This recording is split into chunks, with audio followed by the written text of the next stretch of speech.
Hello! This video should help you understand Hinduism and fill in the rest of your Hinduism column on your religions chart.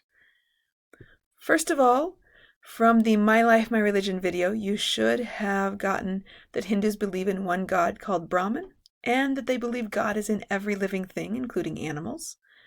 One thing we want to add yet is that Hindus worship many different gods and goddesses as different ways of thinking about the one God. So an example of this, I am not a god. However, as a person, I have many different roles and different names. And so I am mom to some people. I am wife to another person. I am sister to other people. And at school, of course, I am Miss or teacher or Miss Plank. And so that is many different aspects or way of thinking about me. I act differently in those different roles. And so Hindus think about the different gods and goddesses sort of like that. It's the one god Brahman being in different roles and people thinking about it differently. Go ahead and pause and fill that in on your chart. And then we'll go on to the holy books. Page 150 in the textbook has the names of the holy books. So you should have the Vedas, Mahabharata, the Ramayana, and the Bhagavad Gita. The most important one is the Vedas. Next, we have the important people. And one thing you may have noticed is that there are not individual people who started Hinduism. The beliefs and practice of Hinduism came from, two groups of people that we've studied. Those would be the Harappans and the Aryans.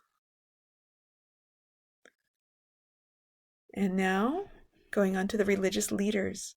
So in Hinduism, there are three main names that religious leaders are called. There's a Swami, who is a religious teacher. A guru is a teacher or expert. And then the priest. In the video, you saw the priest is the one who leads worship and teaches people. And they interviewed a couple different priests. When you have finished the religious leaders, you're ready to go on to the guidelines for life. And for Hindus, those are called the Pancha Karmas. I hope I pronounced that right. They're the 5 constant duties. And so here we have the 5 constant duties. The first one is to worship every day. In the video, they worship morning and evening, sometimes at the mandir, the temple, and sometimes at a shrine at home. Number 2 is to celebrate holy days. And if you take the Y, you switch it to an I, you smush the words together, you end up with the word holidays. And so some holidays you might know that you already know a little bit about are Diwali, the celebration of light, and Holi, the celebration of new life in spring. Diwali is also the new year, remember. Raksha Bandhan is one that you did not see in that video clip.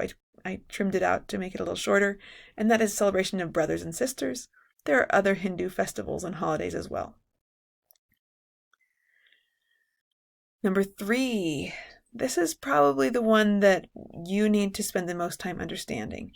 So Dharma. Dharma is a lot of different things. It's the right way to live. And so there's 2 things that are important that you understand. First, do your work gladly and respect other living things. So the reason those are so important for you to understand with understanding ancient India is because Dharma is connected to reincarnation. Dharma is the way that Hindu people get good karma for a good reincarnation. Now, in ancient India, remember we had the caste system? And if your caste, your family's occupation was to clean sewers, it's not a very nice thing to do. But if you want a better reincarnation, then you're going to want to do your Dharma. You're going to do your work gladly, no matter how nasty it is, because you don't want to be a sewer cleaner again in your next life. You're going to respect other living things, even if they're throwing really yucky garbage in your sewers. All right, so Dharma is the reason that Indian people would keep working in their caste even though life was not enjoyable. Number 4 is the pilgrimage, a trip to a sacred place with the goal of getting closer to God. So this one right here was mentioned in the video, people bathing in the river Ganges as part of one special holiday, a tradition, and they believe that in this case, that day, bathing in the river Ganges would wash away bad karma. And the 5th of the 5 constant duties is sacraments. The word sacrament is not just one used by Hinduism. That is also a term that's used by Catholics and people of other religions.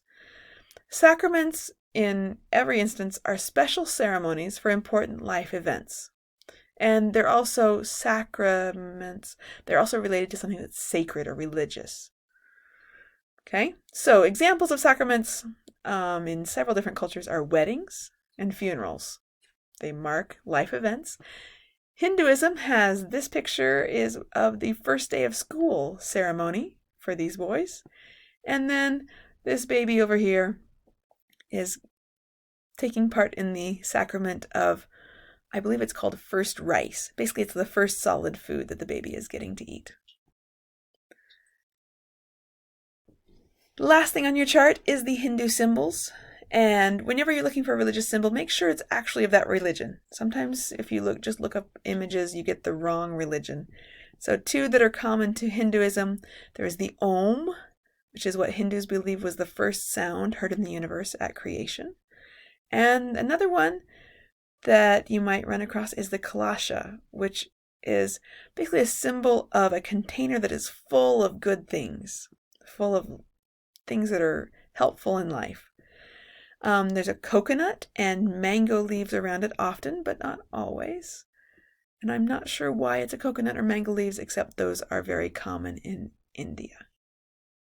If you have questions about any of this, please make sure you ask your teacher.